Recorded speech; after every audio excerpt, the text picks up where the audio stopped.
All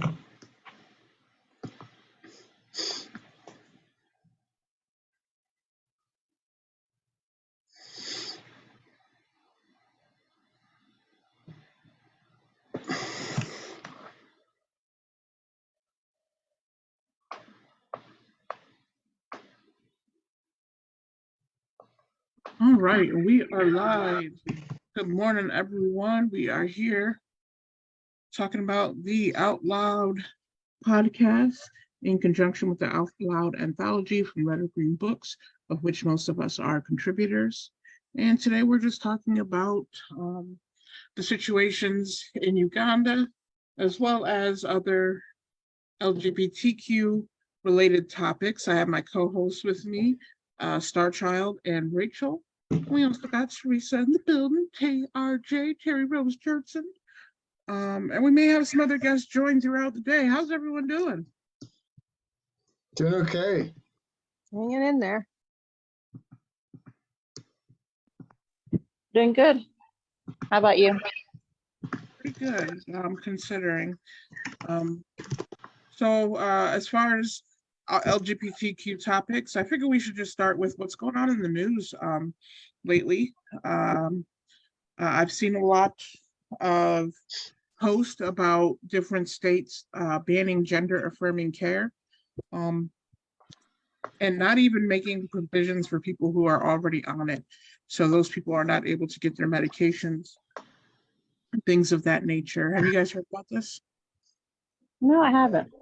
I haven't really been, much online lately. As far as reading stuff, it's been pretty busy, but that's concerning.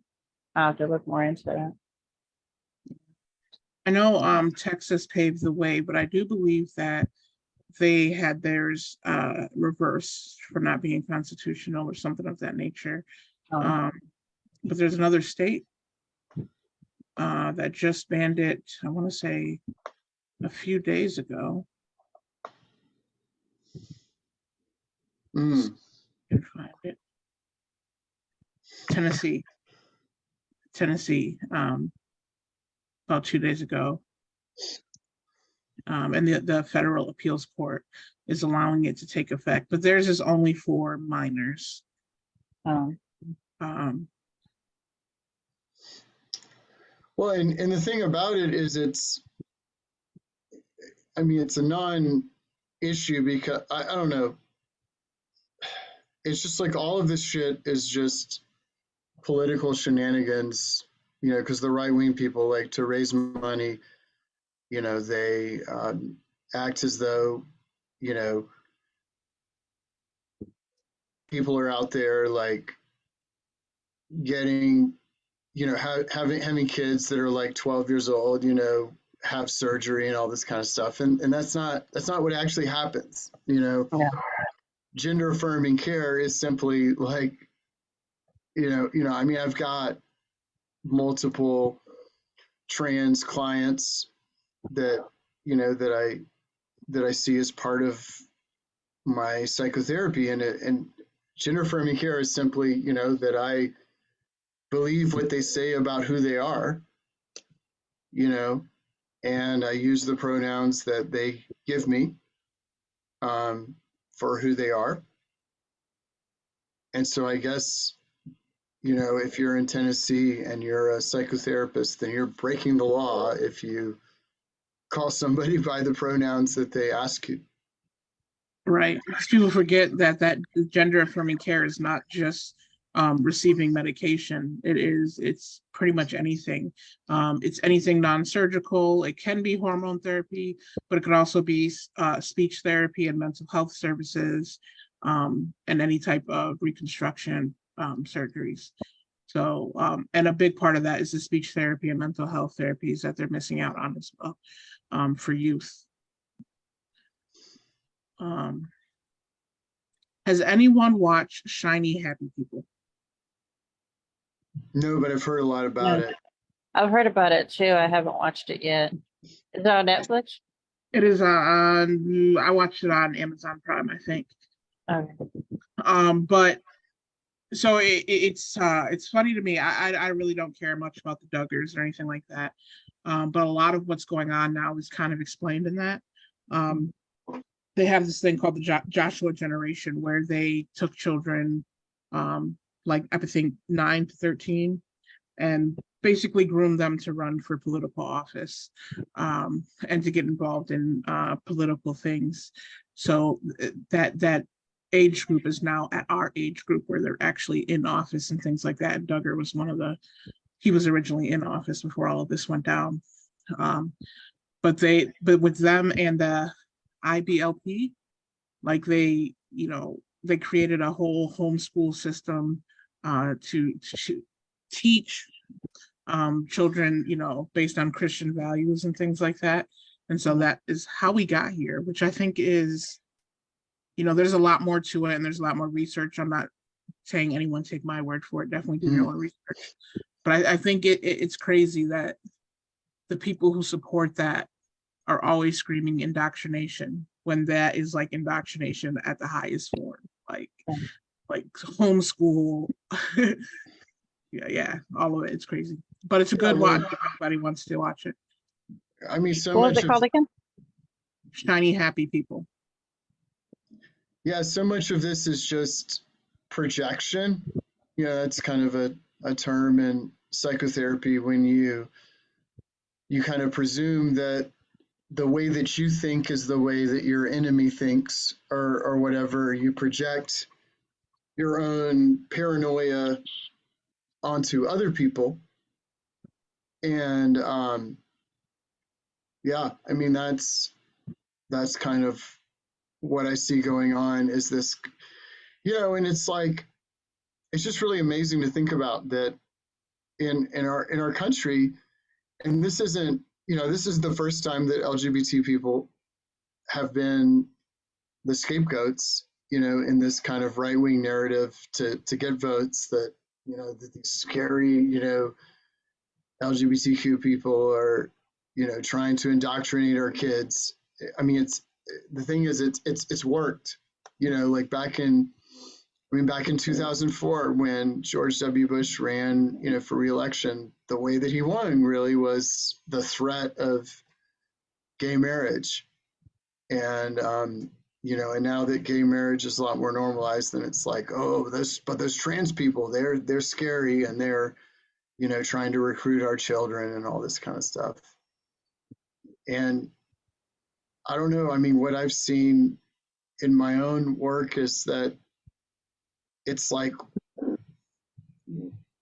I mean, when your kid tells you that they feel a certain way or that they identify a certain way, you can try to gaslight them and force them to conform to gender norms, or you can believe them and support them, and thankfully, more parents today are willing to do the latter and just say, this is not, it's not really a battle that I want to fight to try to force my kid to be a cisgender person if they say that they're not. It's crazy. So I watched this story on TikTok, and I know not all of TikTok is true. Like, I get that. But I do also, I work in healthcare, not as a clinical person, but I do work in healthcare. So I do speak to a lot of patients who have weird things, and I've had this come up before. The girl on TikTok was saying, I think when she was about 12 or 13, she went to her mother and was like, I don't have a hole. And the mom was like, every female does, you do. And she was like, but I don't. And the mom took her to the gynecologist, and she really did not. Like, there was a skin that grew over where the hole would be, to the vaginal canal. And they had to do surgery, like, and make sure that she had all the correct organs and stuff. And that she ended up having both sets of genitalia. Well, not genitalia, she didn't have them, but you know what I mean, internally. So I just think, and people think like, trans, they think of drag, and unfortunately that's not the same thing. Like No. people can be drag and it has nothing to do with their sexuality. I know cisgender males who do drag. Like it has nothing to do with that, but it gets put into two. And so that's someone who now is having issues getting medication as well because that falls under gender affirming care. So it's just, I think it's important that we bring light to that it's not just trans or the people that you may see walking down the street. It could be anyone, right? Intersex people are here too. And it's not a choice that's being made, right? With all of this, they have done, from what I've seen, nothing for those, there's genital mutilation for a lot of intersex people who are born with both sets, and the parents kind of decide, and then they do the surgery to remove the other organs or something. Child grows up, and then they don't align with what the parents chose. And they end up upset, and it's a form of mutilation. But with all this healthcare talk, none of that is being addressed either. So Yeah. I mean, there's nothing, it's not sincere, like there's not an actual concern for the well-being of the child. It's what is going to create, the most controversy and drama so that we can continue to raise money, Yeah, I just don't get how they can, sit there and blame, trans adults who, they're supposedly recruiting, the kids to, be trans as well. It's like that's how the child feels, and that's who they are.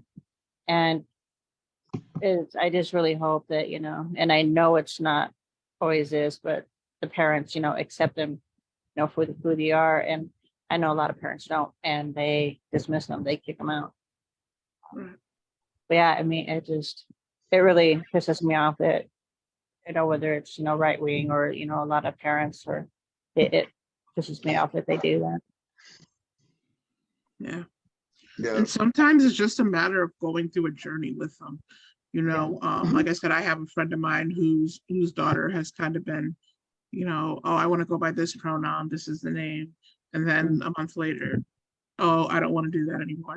And people have to remember, like, all of it is fluid. Like, you got to allow someone to find themselves. right. Yeah. And when you tend to like block it off like that, you make it hard for someone to genuinely become themselves.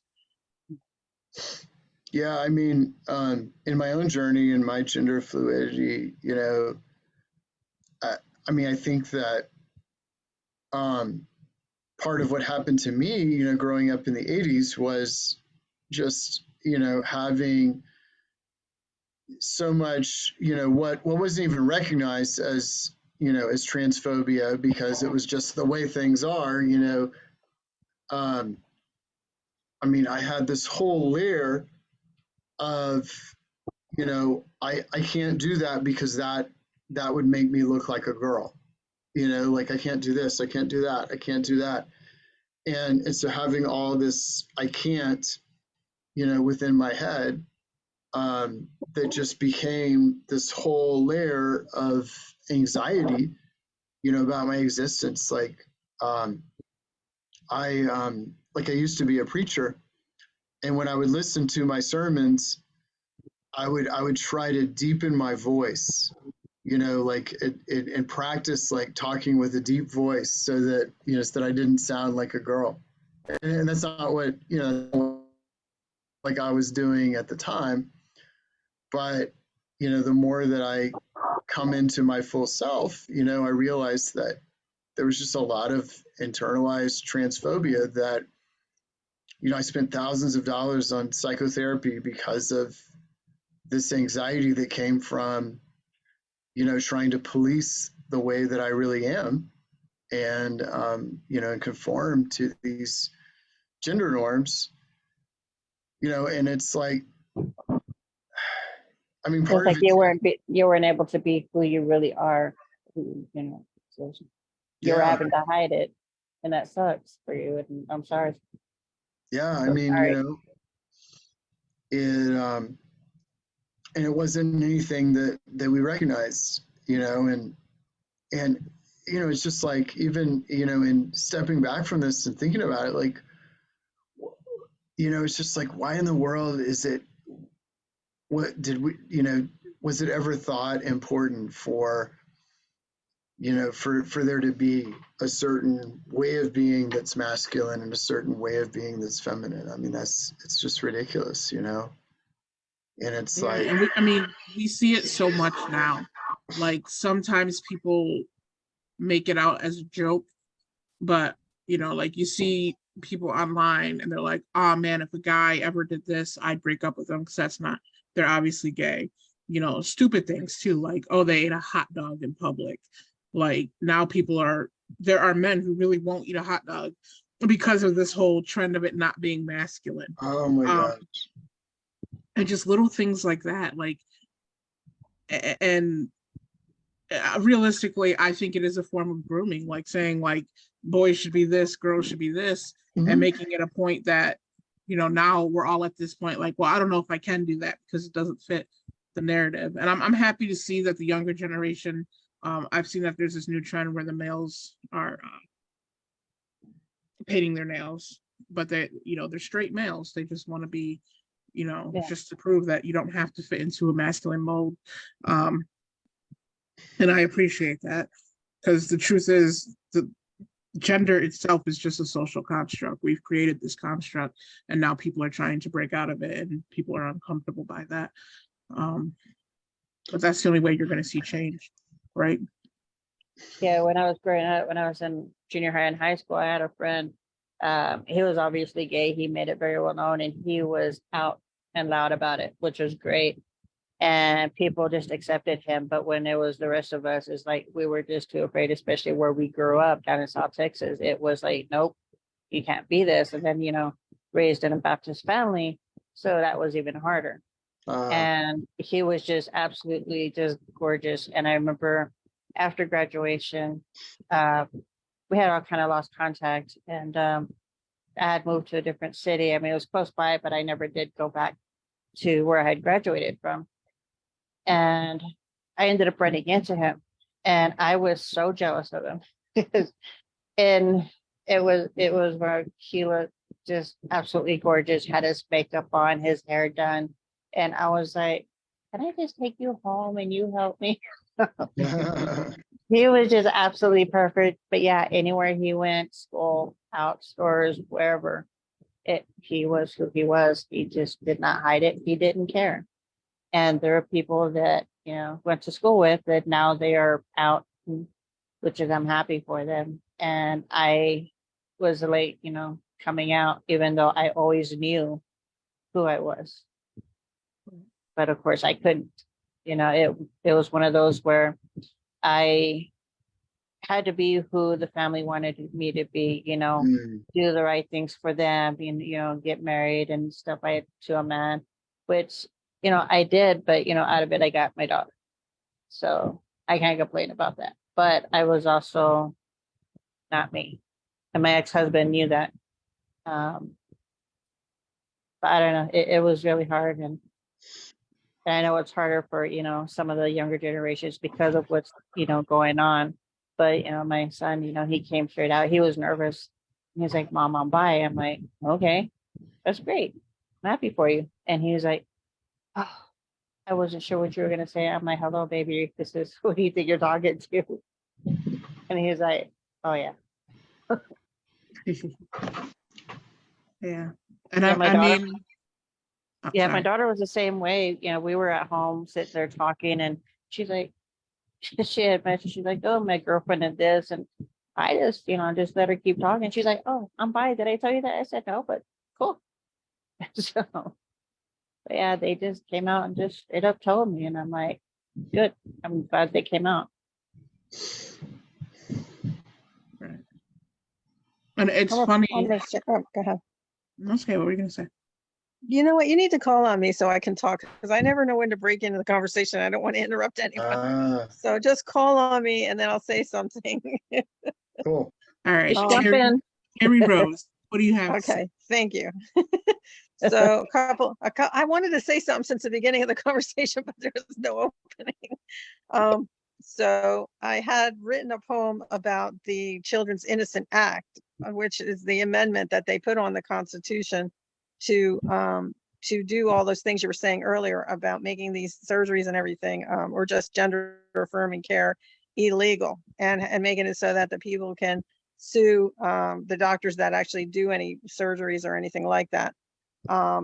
And I had haikus and stuff I wrote about that earlier on, but doesn't fit in the conversation now because the conversation moved on from that. So Well, now, do you want to share your poetry? I'd love to hear it. Yeah. sure. Okay. Let me just go over there to get it. All right. So, oh, I can't see it because I don't have my glasses. Hang on a minute. Here, you can borrow This mine. happens when you get old. Don't get old because, everything starts Too late. breaking and yeah, right. Everything starts going to shit. Yeah, start falling Everything apart. that used to work, right? Everything that used to work so wonderfully well, now it's just forget it. Anyway, so friends before, these are the haikus. Friends before allies, no small town mentality. High school art classes. Do unto others, LGBTQIA. Practice makes perfect. Mother, my teacher, taught only love for others, not always easy. Failure is not an option, me being only human, bound to make mistakes. Screwed up the pronouns, but not for lack of trying, need to do better. And then I have the in response to the Children's Innocent Act amendment. Specifically, the bill makes it a felony to perform any gender affirming care on a minor, and it permits a minor on whom such care is performed to bring a civil action against each individual who provided the care, which is basically what I said earlier. The bill, co-sponsored by 43 Republicans, not a Democrat in sight, and they try to make us believe that this issue is not bipartisan. Question 1, doesn't it go against the Hippocratic oath not to provide care to everyone? 2, how are 43 men who are not LGBTQIA going to make this complex decision for the people in the country or the community who need this surgery to help them live an affirming life that they so choose? 3, doesn't this bill violate the Constitution, which allows for life, liberty, and the pursuit of happiness? 4, when will government stop overstepping when it comes to autonomy over our own bodies? 5, why are the words innocent and normal a part of this bill? 6, what are these 43 men really trying to say? 7, do any of these 43 men have any idea about chromosomes? Please present your diplomas, an area of scientific study.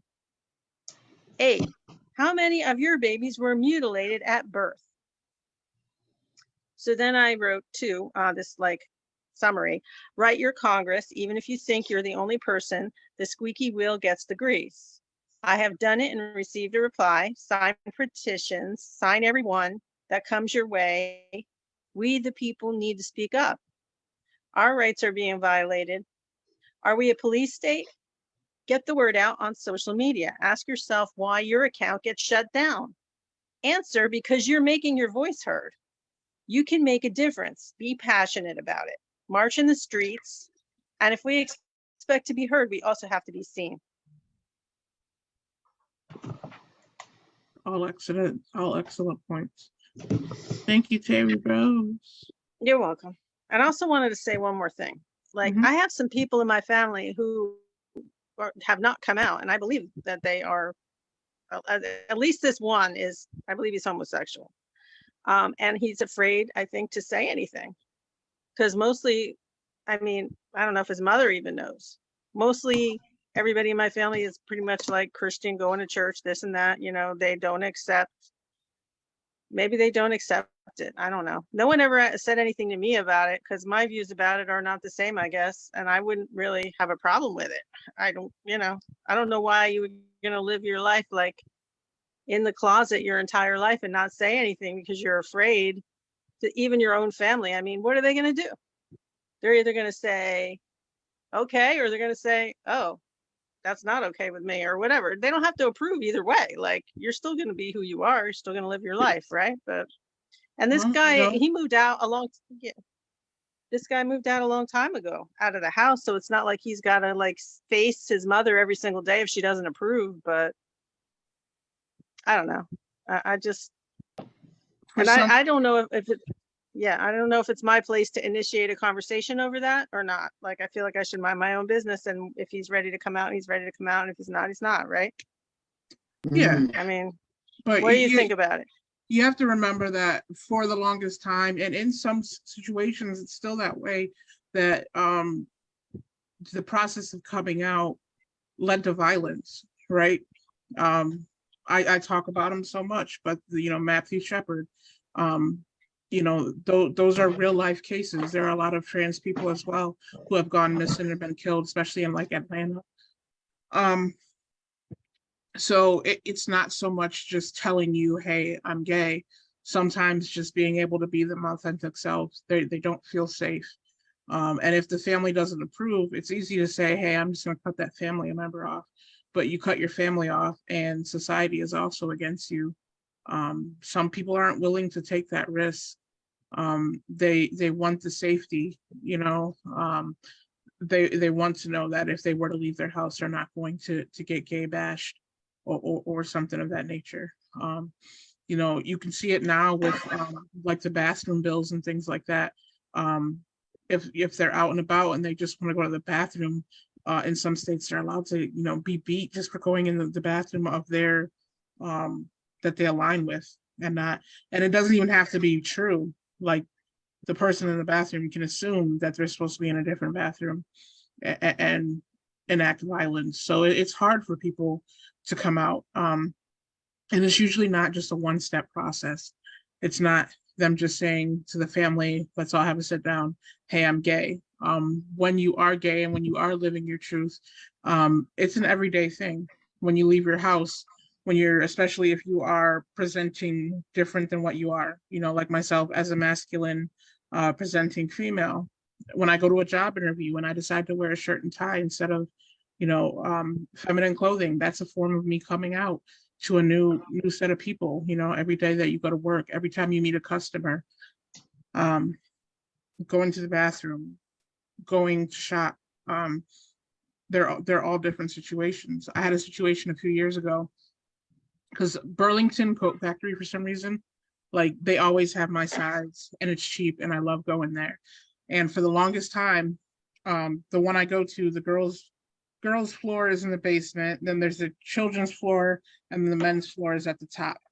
And so because I was always on the men's floor, I would go into their set. They have a separated bathroom, or not bathroom, dressing room, and I would try on my clothes and I would purchase them and go home. And then one day I went in and this lady like flipped out on me. You're not a man. You can't go in the dressing room. And I was like, I'm not going to go down 2 floors to try this clothes on because I have to come back up here to pay for them. Like, I'm not going to do that. And she would not let me in the dressing room, and like pushed me, and like I put it on Facebook. I was upset by it because I had always done it. And I'm not saying like they should accept me into a man's space just because I'm masculine. I understand that.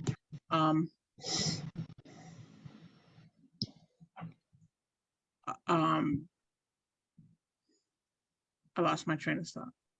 I have no problem respecting male spaces. I get that. It was just the fact that the one I had used was separated to begin with. And I had been told I could use that one because it was separate. And like, she just made a whole scene out of it. And, so again, it's just every time you go out, there's this lack of security that you have. So I wouldn't take it personal, but I would let him take his time to decide the level of security that he wants. Right. Yeah. I remember when I was in sixth grade. I didn't feel comfortable initiating that conversation because I don't feel like it's my place. Right.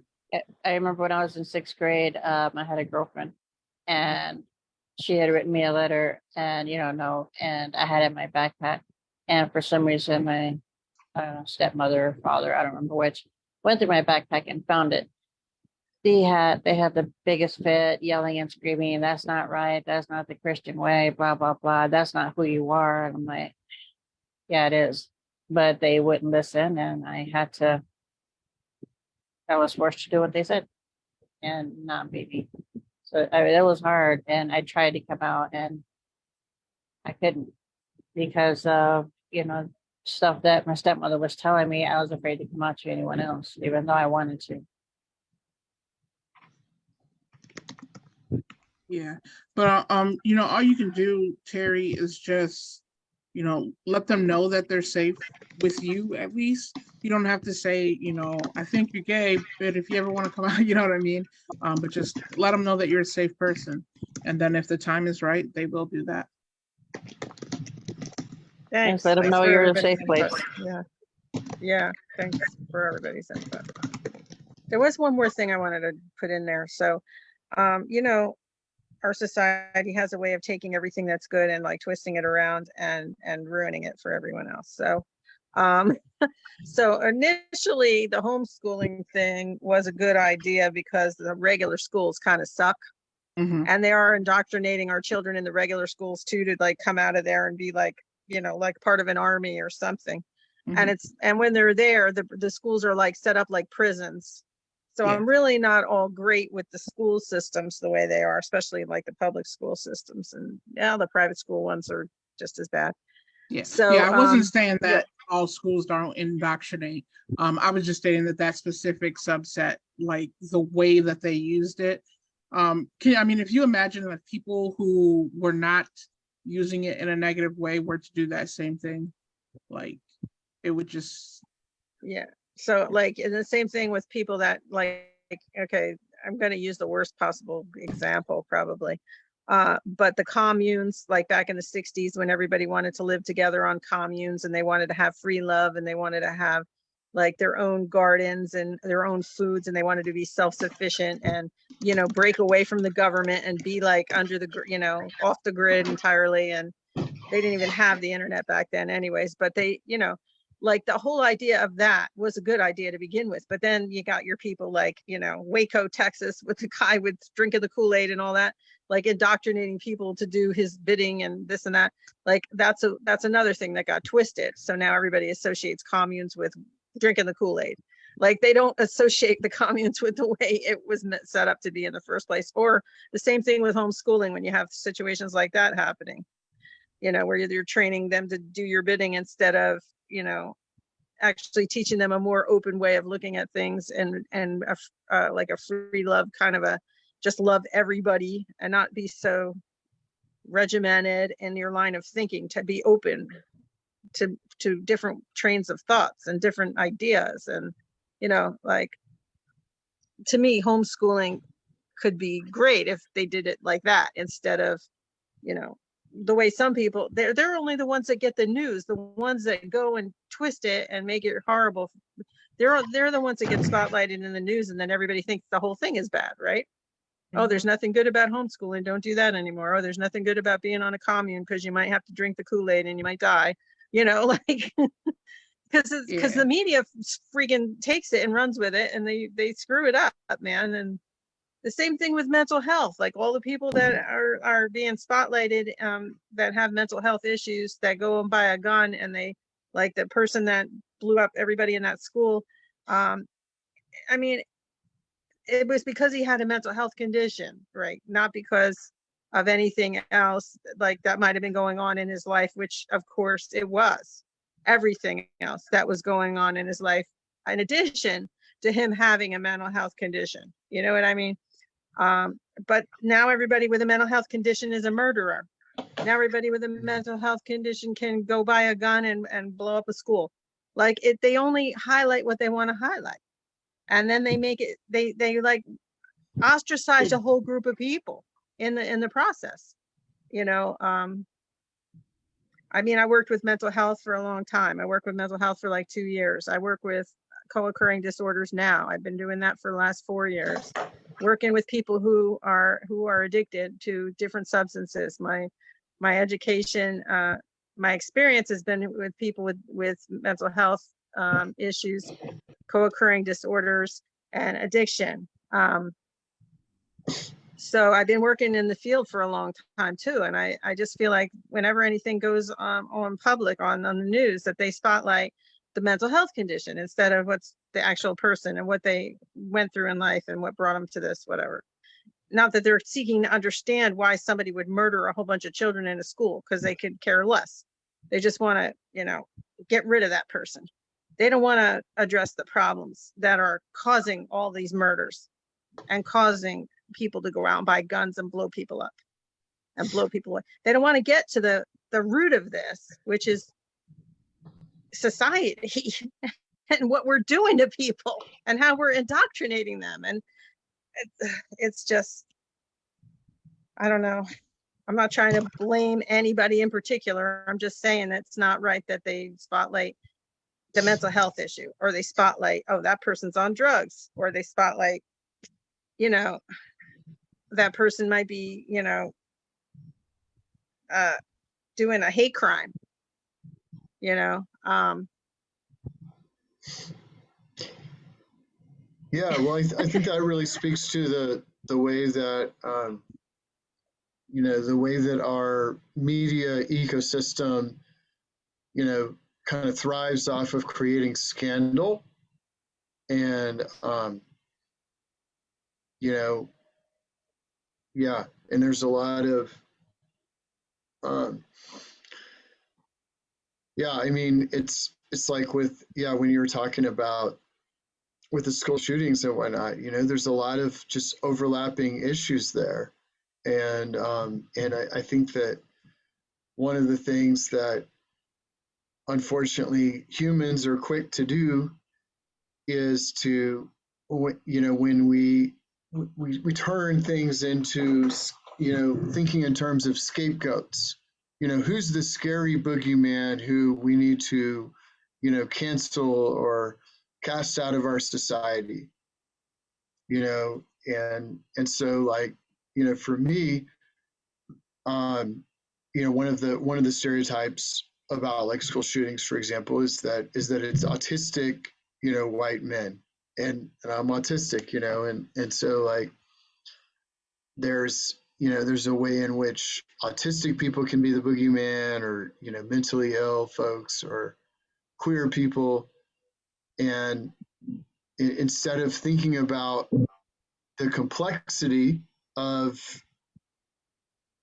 things that come together when someone acts out and causes harm, there's a tendency for people to think in terms of, oh, well, who are the bad people? Who are the bad people we need to ban from our society? And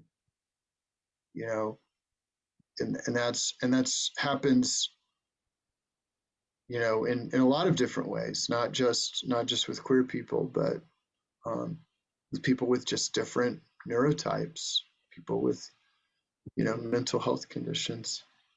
Yeah, it's frustrating because they automatically jump to conclusion of, okay, so it's just what, like you said, it's somebody with mental health, it's whatever they want to come up with without getting down to the root of the problem as to what is wrong with that person, like you mentioned, the school shootings and stuff.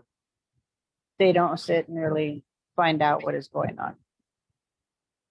right. Yeah, they just jump to their conclusions and say, okay, this is it, and that's it. And no ifs, ands, or buts about it. Yeah, another person with a mental health condition, and the gun control is non-existent in this country. So when they start trying to say, oh, we want to maybe put some regulations on who can go out and buy a firearm, especially automatic weapons. I mean, what do you need automatic weapons to protect yourself and your home for? You need, Exactly. You need better locks on your doors. You need, maybe to get a dog that's going to bark when somebody comes to the door. I mean, why does it always have to be guns? I mean, but at the same time, it's just, there's already stigmatizing of all these different people, all these different groups of people already stigmatized. So when you put in the news, oh, that person had a mental health, that was wrong. Why? So I'm married to a guy who has a mental health condition, and I can't go visit my family because they already ostracized me and him and said, oh, you're not allowed to come over here when you got married to him. You're done. Why? Because he could be a Uh, murderer. Because he could go crazy at any given moment. He could, blow us all away when we're sitting down having for dinner or something like that. Like that's the mentality that they create with this. All right. yeah. Well, I wanna switch gears a little bit. So, one of our things, and I want to get away from the gun debate because we are focusing on LGBTQ issues. Recently, and we were talking about safety and security earlier. Recently, there's been some changes in Uganda that have caused issues for a lot of people. And keep in mind that over 20 countries in Africa, or I'm sorry, over 30 already have same-sex relations are illegal. But the new law allows them to put capital punishment on persons and causing a lot of issues. But we do have someone in our midst who is doing everything they can to help with the situation, to help those who are being affected by that. So I wanted to give Starchild a moment to talk about what he's doing and how others can help if you feel free. So take it away. Yeah, so unfortunately, my friend Samson, who's over in Uganda, there's some glitch going on with Zoom, and he was originally going to be a part of this podcast, but he can't join it for whatever reason. But yeah, basically, in Uganda,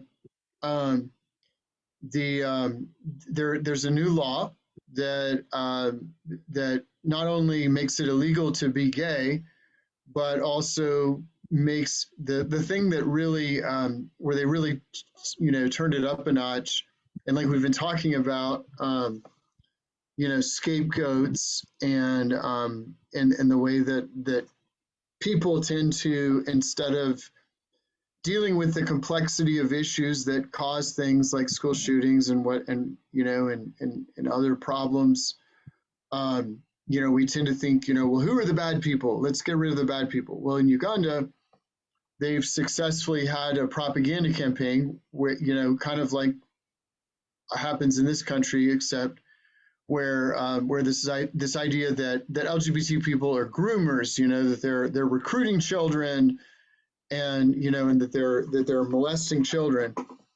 And so they had this propaganda campaign that was really started by white evangelical missionaries who were over in Uganda, and they had some conferences over there in the 2010s that really reinforced this idea, because a lot of the people who are opposed to LGBT identity in the U.S. when the gay marriage thing passed over here, a lot of them sent missionaries over to Africa. Well, at least we can stop it over there.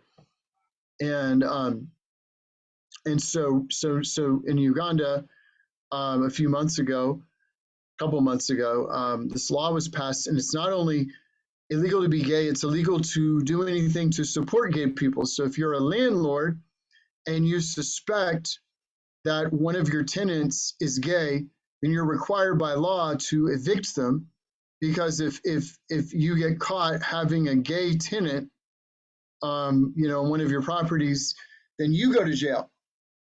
And if you're, and then the other thing is this, and it's very vaguely worded, this, that if you're supporting homosexuality, then you go to jail for that.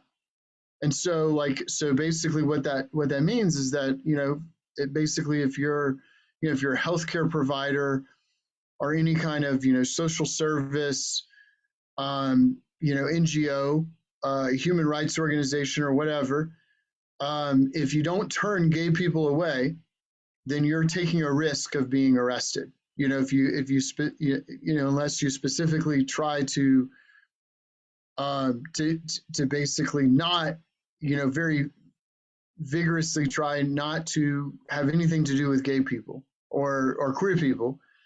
And, and part of the thing, of course, is that what's part of the result of this law in Uganda has been that because, people who are gay or lesbian, or bisexual can somewhat conceal their identity, at least in terms of how they physically appear in public.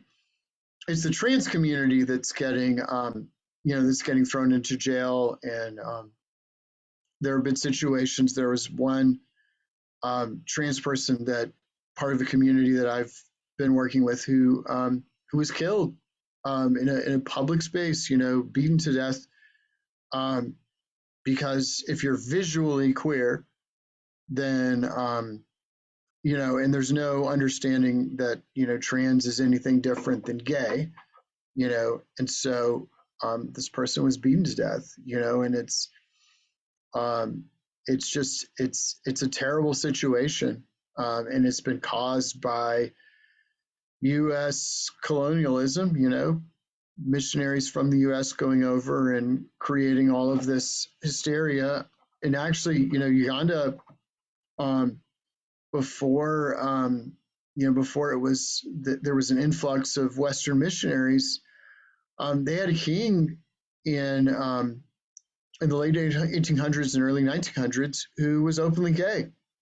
In that area of the world, it was called Buganda at the time. The king of Buganda was openly gay, and it's in a lot of other societies, LGBT people have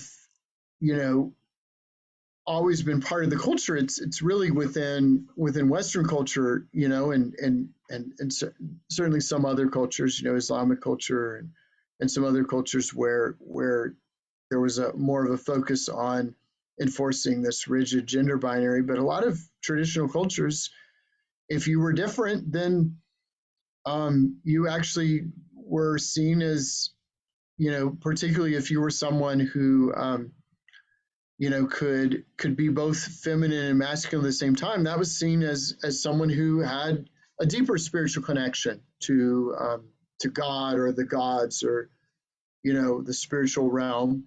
And so people like that were in spiritual leadership positions before colonization. And so it's a very terrible situation in Uganda right now. And again, I'll share in the chat. There's an organization that I've been supporting called the Universal Love Alliance. That's a human rights organization. They support all kinds of people, but a lot of what they've been just bombarded by recently is so LGBTQ people have been fleeing their hometowns, because people are had this mob violence against LGBTQ folks, and so they're fleeing to the capital. They arrive in the capital and they don't have anything. They don't have any place to live or any food, and so human rights organizations have to jump in and take care of them at their own risk, because that they can get thrown in jail just for doing that, just for finding somebody a place to live, for giving somebody food. It's crazy. That's infuriating and heartbreaking that we're all going through that. They shouldn't have to. But what can I do to help? Because I would love to help them, Yeah, well, so I shared a link to the Universal Love Alliance. It's just universallovealliance.org, and we can offer donations there. I've also been just organizing Zooms for LGBTQ people from Uganda to not only just share their story, but just to be able to be in an environment where they're supported. Even though it's just online. Because I mean, a lot of this is there's all kinds of obviously mental health issues related to this, like if you're being persecuted by your government, of course you're going to be depressed as a result of that. And so even just, so I'm going to be sharing, and I have been sharing like on my Facebook, just opportunities to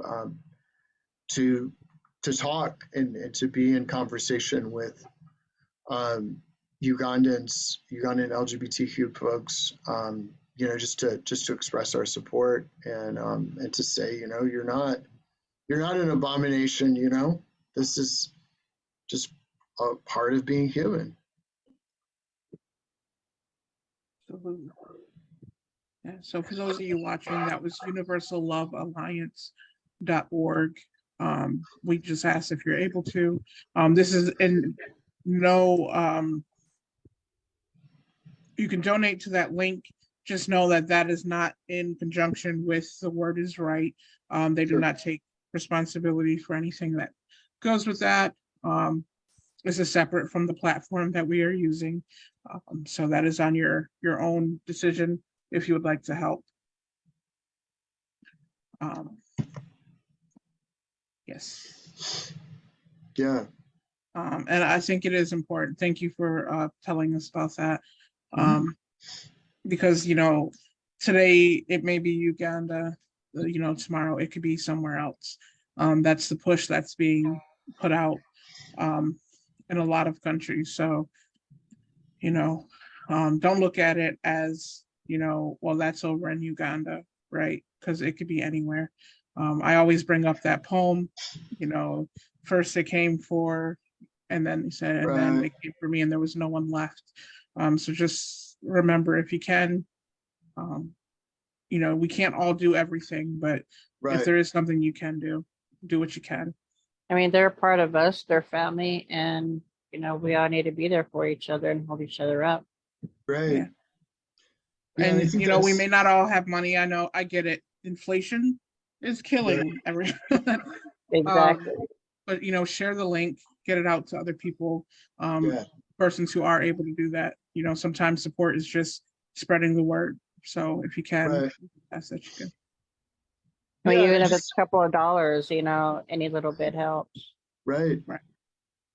And I just think it's important in general for LGBTQ folks in the US just to remember that, you know, this, like, we need to think about those outside of our borders, because, like, you know, we're facing a shitty situation here, but it's like so much worse in so many other countries. And so, you know, part of what we need to think about is, you know, how can I budget for, you know, supporting people who don't have, you know, the rights that I do, who if they dress the way that I do, you know, in public in certain occasions, like they would get killed, you know, like how can I support them, you know, and just have that as part of, you know, what I'm doing and what I'm about, you know, just making sure that my solidarity doesn't end at the US border.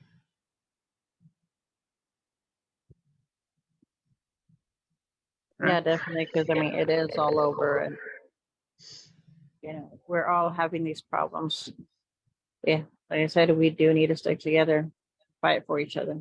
Yeah. Absolutely. All righty. Anything else anyone wants to add today? So do I have to, Terry, do I have to call on you? Terry Rose, is there anything else you would like to add today? That was a I bad fast actually, too. I signed up for the cycles workshop and it started at 2:00 and I don't know. Oh man, I Oh. hope I was just gonna bug out of here for a minute and see if I missed the entire thing. All right, those Oh, are great so workshops too. So I can't stand when I mess up and I forget stuff. And I even made a note of it myself. But that's all thanks right. for including me in the conversation. I'm just happy that I could help. Yeah. I donate it to that Thank you. organization. Thank you so And much, Terry Rose. I really enjoy being in here talking with you guys, and I kind of probably had a better time in here than I would have had trying to pump my brain for more poetry in the cycles workshop anyway. But I do love those workshops. So it's kind of hard being torn in half here right now. But I'm gonna run out and see if I totally missed the whole thing. And if not, I'll be right back. All right. All Alrighty. right. All right, thanks. All right. We're wrapping up anyway. I'm so sorry that your friend couldn't get in. Yeah, I I don't know really, what that's. Oh well. it's to keep bombers out. So she set it Right, up that way. absolutely. That Yeah. yeah. So I don't know. But yeah, I appreciate the conversation. I appreciate bringing knowledge about that situation because sometimes we get so disconnected from it. that we don't even pay attention to what's going on outside of ourselves. And one thing I learned is when you start to feel a certain way, sometimes helping others out is a way to feel more grounded and more a Mhm. part of the world. So Right. I appreciate that. So again, for anyone who is listening to this in the future, just remember to check out that. Um, Let me scroll up here. Was it UniversalLoveAlliance.org. correct? That's all one word. UniversalLoveAlliance.org. Yes. And they are humanitarian effort to help those in Uganda. So definitely reach out for that. Um, on a lighter note, the word is right. Red or Green Books. We are here. We have this LGBTQ podcast in addition to the Out Loud anthology, giving a voice to different LGBTQ community members. But here on The Word is Right, we do have events every day of the week, just about different workshops for writing, discussions, open mics, things of that nature, all brave spaces. So we would, like you to come in and share your stories if you want to, write with us, anything like that, support. We would appreciate it. I believe all three of us are in the anthology, but we Yeah. all have our own solo ventures we're working on as well. As you can see, Starchild is doing a lot in the community. That's only one of the things that he's working on. So we appreciate him and we love the generosity that he has. But other than that, if no one has anything to say, we will shut this party down. All right. All righty. Sounds good. Thank you so much. It was, great Yeah, thank you, to learn Shockie. more about it. And yeah, it would have been really great to be your friend and, meet him and stuff like that. Absolutely. Yeah. Sorry they Things couldn't make happen, it. yeah. Yeah, I don't know. Maybe We'll, next time. we'll have to troubleshoot that and figure out like what he needs to have on his end so that he can get into things like this. I mean, I done Zoom with him so many times.